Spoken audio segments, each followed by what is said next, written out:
السلام عليكم. النهارده ان شاء الله حابب اشارك معاكم تجربتي مع لينكس. طبعا نظام جديد اتعامل معاه غير الويندوز، فطبعا كنت محتاج برامج معينه استخدمها في اللينكس زي ما كنت بستخدمها في الويندوز. فبسرعه كده وسريعا، مثلا كنت محتاج برنامج مونتاج زي مثلا في الويندوز في بريمير وفي كامتازيا. مثلا كنت محتاج برنامج ان انا اسجل بيه او اسجل يعني الشاشه، زي برضو زي ما كامتازيا بيعمل برضو في الويندوز. كنت محتاج مثلا برنامج يعمل لي مثلا لوجو، اعمل لوجو مثلا او حاجه، او اعمل حاجات جرافيك كده بسيطه زي ما كنت شغال في الويندوز مثلا. فلقيت برضو يعني برامج كويسه جدا في اللينكس. فانا كنت فاكر ان انا ممكن هكتب اوامر وهستخدم التيرمينال كتير علشان مثلا انزل البرامج دي. لقيت البرامج دي على السوفت وير بتاع اللينكس نفسه. السوفت وير ده عامل زي البلاي ستور كده في التليفونات يعني، او في الاندرويد. فانا دخلت عادي على السوفت وير، هو ده العلامه بتاعت السوفت وير، ضغطت عليه وظهرت لي الصفحه دي.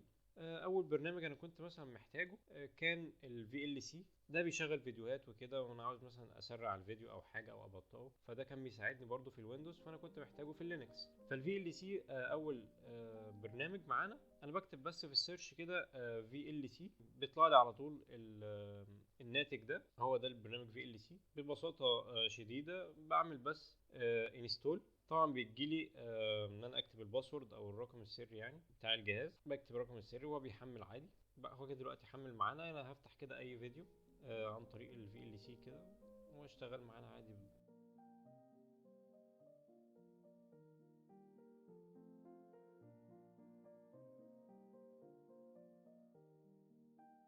البرنامج التاني هو الاو بي اس. الاو بي اس ده كنت محتاج ان انا اسجل بيه الشاشه او اسجل بيه عامه اي فيديو. ده زي بالظبط مثلا كامتازيا او اي برنامج بيسجل على الويندوز يعني، ومش محتاج اكتب اوامر او اي حاجه. انا برضو كتبت الاو بي اس على سيرش في السوفت وير، طلع لي الناتج ده. فلقيت الاو بي اس طبعا هو متحمل عندي او عامله انستول. طبعا انا بصور بيه دلوقتي على في جنب الشاشه كده. لو انت شفتوا القائمه دي هتلاقي الاو بي اس شغال اصلا. انا بصور بيه دلوقتي، فانا طبعا عامل له انستول. اقدر اجيبه من القائمه اللي على الشمال تحت دي، اللي هي اللي فيها الابلكيشن كله. بفتح القائمه دي وبلاقيه موجود عندي، اللي هو الاو بي اس بالشكل ده كده. تالت برنامج انا احتاجته كان برنامج خاص بالجرافيك، يعني يعمل لوجو كده بسيط او حاجه.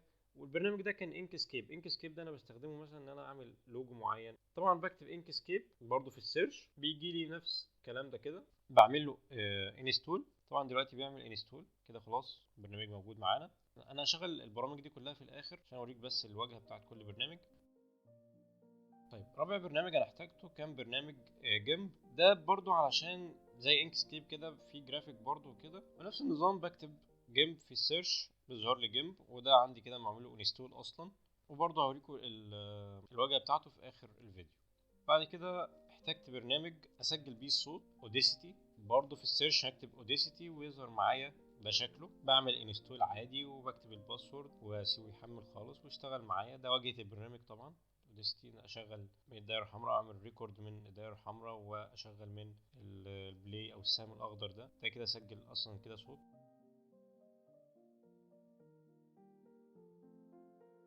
البرنامج ده طبعا يعني اهم برنامج فيهم، بيدمج كل ده مع بعض. بيدمج الصوت مع الفيديو مع اللوجو مع اي حاجه بقى. ده برنامج مونتاج اسمه كيدن لايف. برنامج خفيف جدا، وده الشكل بتاعه. بكتب بس كيدن لايف برضو في السيرش وانا محمله بالطريقه دي. اخر برنامج انا احتاجته كان الفيجوال ستوديو. ده عشان اكتب برضو عليه اكواد، سواء اي اكواد انت محتاجها من اول HTML و CSS جافا سكريبت وبايثون، او اي لغه برمجه طبعا انت محتاجها. الفيجوال ستوديو طبعا ممكن يشتغل عليه عادي. فموجود برضو على لينكس. انا بس كتبت في اس كود فلقيت السوفت وير موجود عندي. طبعا هو عندي انا عملت له انستول اصلا من زمان فموجود عندي. ده طبعا واجهه البرنامج كيدن لايف طبعا، والشاشه اللي بيظهر عليها العمل. وده البروجكت او اللي انا ممكن اجيب منها الفيديوهات معينه او الصور او حتى الصوت. وده ده التايم لاين طبعا بتحرك بيه كده. وده الانكسكيب، واجهه برنامج الانكسكيب. تعمل لوجو، تعمل اي حاجه، مثلا ارسم مربع مثلا او حاجه كده، اي شكل من الاشكال بترسم على الانكسكيب يعني. بعد كده برنامج الجيمب كويس برضه، ده الواجهه بتاعته. وبعد كده الفيجوال ستوديو كود او الفي اس كود.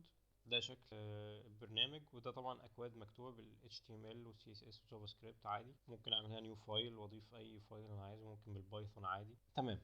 في حاجه مهمه برضو في السوفت وير ده، بيبقى موجود فيه حاجه اسمها الابديت، في حاجه اسمها الانستولد او الحاجات اللي موجوده عندك اصلا. دي البرامج كلها الموجوده عندك ممكن تعملها انستول برضو. لو انت مش عاوز البرامج او حاجه، ممكن تشيلها من هنا، تدوس على انستول هيلغي تثبيته عادي جدا. ويبقى كده احنا وصلنا لاخر الفيديو.